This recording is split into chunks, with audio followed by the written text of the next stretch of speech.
గారికి రాష్ట్ర సలహాదారు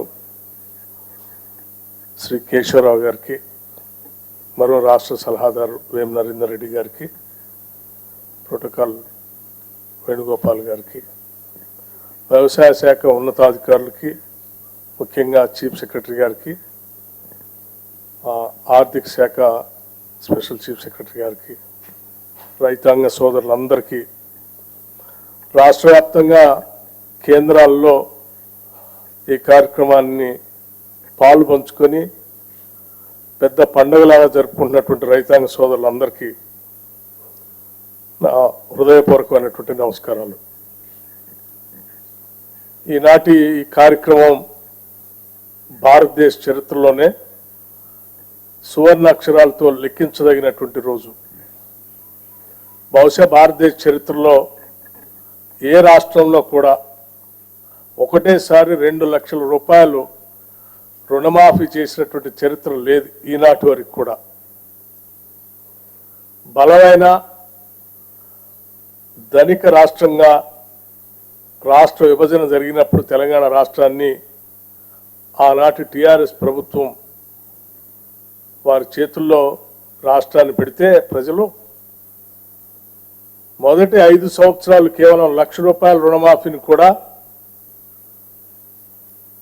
వాయిదాల రూపేణ 4 దఫాలుగా 5 సంవత్సరాలు చేశారు. రెండోసారి వచ్చిన తర్వాత 1 లక్ష రూపాయల రుణమాఫీ అని చెప్పి అధికారంలోకి వచ్చి 5 సంవత్సరాలు కూడా కనీసం ఆ 1 లక్ష రూపాయల రుణమాఫీ కూడా చేయలేకపోయారు. అటువంటి పరిస్థితుల్లో ఈరోజు ధనిక రాష్ట్రాన్ని అప్పుల రాష్ట్రంగా మార్చి 7 లక్షల కోట్ల రూపాయలు అప్పుగా మార్చి రకరకాలైనటువంటి ఇబ్బందులు, ఆర్థికపరమైన ఇబ్బందులు ఈ రాష్ట్రాన్ని మాకు అప్పచెప్తే అటువంటి పరిస్థితుల్లో కూడా ఆనాటి కాంగ్రెస్ ప్రభుత్వం ఎన్నికల కంటే ముందు శ్రీ రాహుల్ గాంధీ గారి నాయకత్వంలో వరంగల్లో జరిగినటువంటి సభలో ఆనాడు పిసిసి ప్రెసిడెంట్గా రేవంత్ రెడ్డి గారు, సిఎల్పి లీడర్గా నేను, అట్లాగే ఇప్పుడు ఉన్నటువంటి మంత్రివర్గ సహచరులు అందరూ యావత్తు ఆనాడు ఈ రాష్ట్ర ప్రజలకి 2 లక్షల రూపాయలు రుణమాఫీ చేస్తామని చాలా స్పష్టంగా భరోసా ఇచ్చాం. ఇచ్చిన మాట ప్రకారం ఈరోజు ఒకటేసారి 31,000 కోట్ల రూపాయలతో రుణమాఫీ చేసేటువంటి కార్యక్రమాన్ని ఈరోజు రాష్ట్ర వ్యాప్తంగా ఒకటేసారి 1 లక్ష రూపాయలు ఒకటేసారి ఈరోజు బ్యాంకులకి దాదాపు 6,000 కోట్ల పైబడి ఒకటేసారి రిలీజ్ చేస్తున్నటువంటి శుభ సందర్భం ఇది. అట్లాగే ఆగస్టు లోపులోనే 15వ తారీఖు కల్లా ఆగస్టు నెలలోనే 2 లక్షల రూపాయలు రుణమాఫీ చేస్తామని చెప్పి ఎన్నికల సందర్భంగా రాష్ట్ర ముఖ్యమంత్రి ఒక సవాల్ విసిరారు రేవంత్ రెడ్డి గారు. జనమంతా ఆశ్చర్యపోయారు, ఎందుకు ఈ సవాల్ విసురుతా ఉన్నాడు, 2 లక్షల రూపాయలు రుణమాఫీ చేయటం అంటే మామూలు విషయం కాదు, సాధ్యాసాధ్యాలు చూసుకోకుండా ఇబ్బందులు తెచ్చుకునే ప్రక్రియకి ఏమన్నా తెరలేపుతున్నారనేటువంటి భావం కూడా చాలామంది వ్యక్తపరిచారు.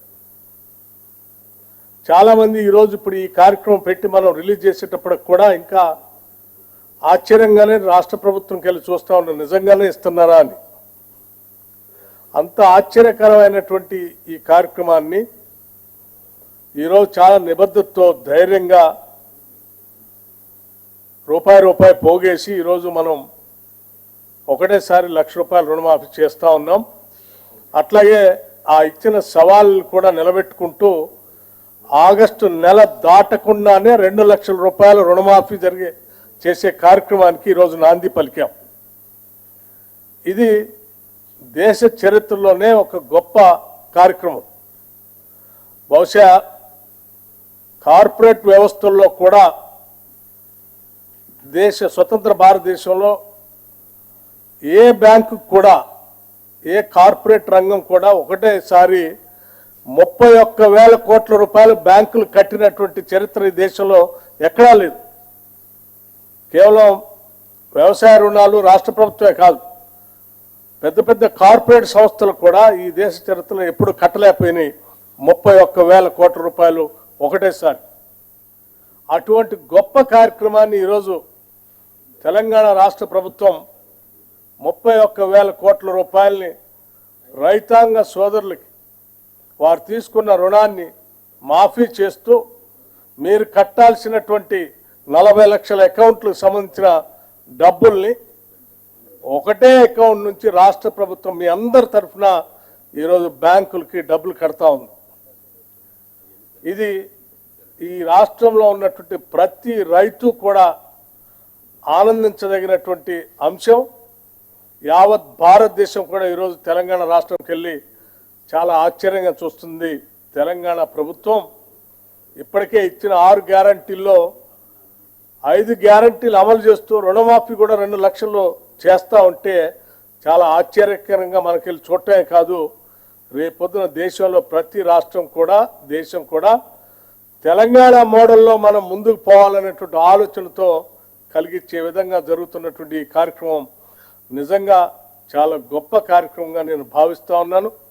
రాష్ట్ర ముఖ్యమంత్రి రేవంత్ రెడ్డి గారితో పాటు మంత్రివర్గ సహచరులు అందరినీ, అట్లాగే కాంగ్రెస్ ప్రభుత్వం కోసం పనిచేసిన ప్రతి కార్యకర్తని ఈరోజు ఇంత మంచి కార్యక్రమం చేయటం కోసం అవకాశం కల్పించినటువంటి ప్రతి ఓటర్కి అభినందనలు, కృతజ్ఞతలు తెలియజేస్తూ ముగిస్తూ ఉన్నాను.